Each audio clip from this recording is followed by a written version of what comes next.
Julian Assange has been called everything from a paranoid megalomaniac to brilliant to the most dangerous man in the world. The WikiLeaks founder is currently living under strict bail conditions in a mansion in England, preparing for another round in his legal battle to avoid extradition to Sweden on sexual assault charges. Despite his personal troubles, he's told 7:30 that WikiLeaks will continue to operate with or without him. Julian Assange, given your circumstances, is WikiLeaks currently operational? We have increased our publishing since late last year when my present difficulties began to include over 63 media organisations from around the world. We have now published over 7,000 US embassy cables relating to Cablegate. So yes, we're continuing on. Even when I was in prison for 10 days, we continued publishing. So WikiLeaks exists outside of Julian Assange? Yes, we have been structured that way quite deliberately to avoid interruption to our publishing, although certainly there have been very aggressive efforts to do so, but also to provide disincentive for decapitation attacks on the organisation. The US Defence Secretary Robert Gates has basically said that the impact of WikiLeaks has been overstated, that it was a little awkward and embarrassing for the US, but that it basically hasn't had any effect on foreign policy. What's your response? Of course, the hype that the Pentagon has always drummed up and the White House has always drummed up in response to bona fide scrutiny of its national security sector is to say, well, the end is nigh, people are going to die. No official from the US government or anywhere else has claimed that anyone has come to physical harm as a result of what we have done. Certainly politicians have been embarrassed and lost election, and officials have lost their jobs. But that is not the end of the world. Commentators have noted that in terms of what the cables revealed about American diplomacy, it didn't show anything particularly scandalous. If anything, it showed that there was quite a bit of consistency between America's public positions and their private positions, although in private, of course, they are more frank. Do you agree with that assessment?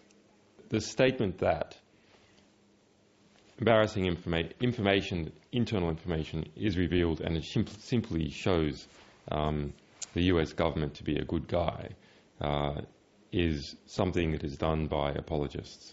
The cables across the board reveal a very nuanced position.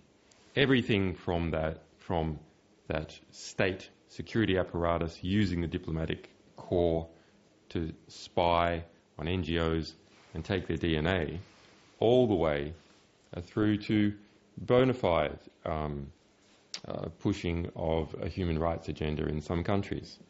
So we can see that the State Department and US embassies in their interactions with other governments are not the caricature that the White House presents, but neither are they the caricature that some leftists present. In a book about you that's recently been released by two Guardian journalists, David Lee and Luke Harding, they say they had an exchange with you last July. They wanted you to redact the names of informants mentioned in the Iraq war logs, and they claimed that you said, well, they're informants, so if they get killed, they've got it coming to them, they deserve it. Did you say that? No, and we are suing them for libel, and we have witnesses that show that that is a libelous claim and is an ongoing dispute. So there's a lot of vitriol in the top end of the news business and a lot of backstabbing, and unfortunately we happen to be on the receiving end of it from this individual. So you're saying that that statement was completely fabricated? It is completely fabricated. When the Australian Prime Minister, Julia Gillard, appeared on the Q&A program and you asked her a question, you wanted to know what information she'd supplied foreign powers about Australian citizens working or affiliated with WikiLeaks, and you also raised that point in an SBS interview in February. What exactly are you suggesting there?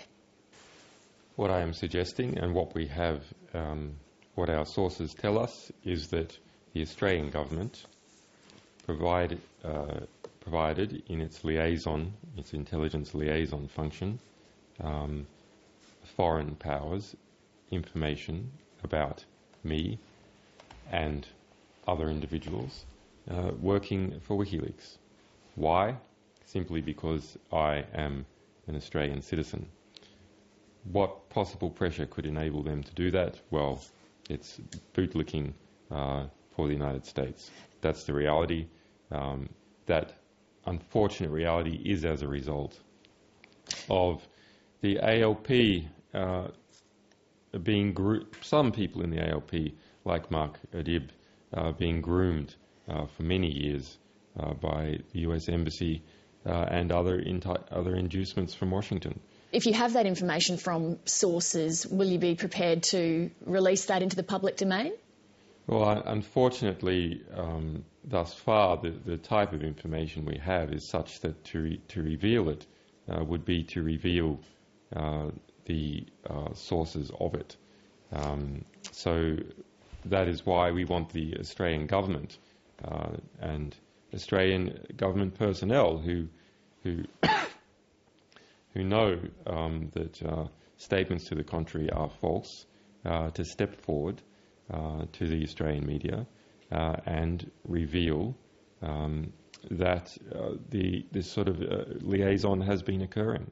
It is not acceptable for that sort of liaison to occur. But Australia shares intelligence with its allies all the time. You're the subject of a Justice Department investigation in the United States. What's wrong with Australia sharing what intelligence it has? Well, yes, but not on Australian citizens.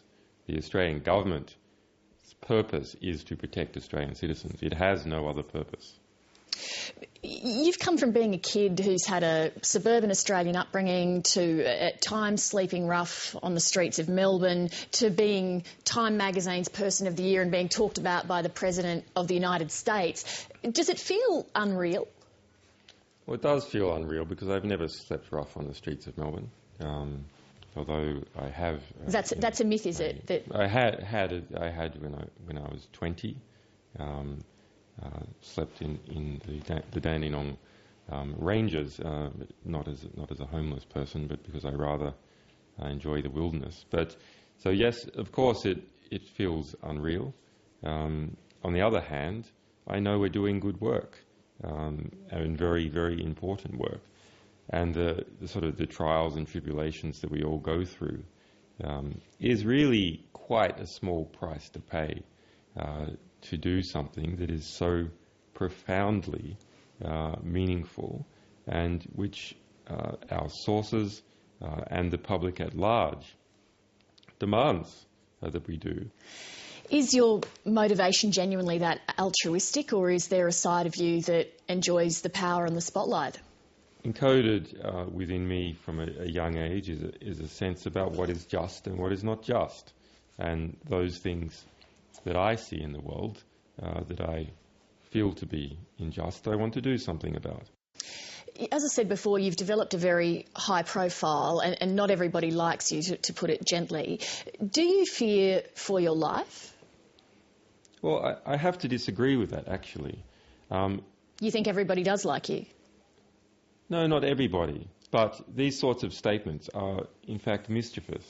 I mean, if we look at Australian opinion polls, actually, WikiLeaks and myself have far greater popularity amongst the Australian population than sitting Prime Ministers have had for many years. So does that mean that you... It is not right to say that this organisation is polarising or that somehow the critics are evenly balanced with our supporters. It's simply not true. So does that mean that you feel comfortable then about your personal safety? In terms of my personal safety and the safety of my team, we have had right-wing politicians in the United States, such as Sarah Palin, calling for our assassination, kidnapping, rendition, etc. Now, some of that goes a bit beyond mere rhetoric, which can inflame mentally unstable people. We have bills in the US Senate to declare our organisation a transnational threat, to take us from the status of individuals, Australians, Americans, and turn us into enemy combatants where we can be dealt with in the same manner as senior figures in the Taliban or Al-Qaeda. That's a serious business. Julian Assange, I know our audience will be very interested to hear your views. Many thanks for making time to speak to us. You're most welcome.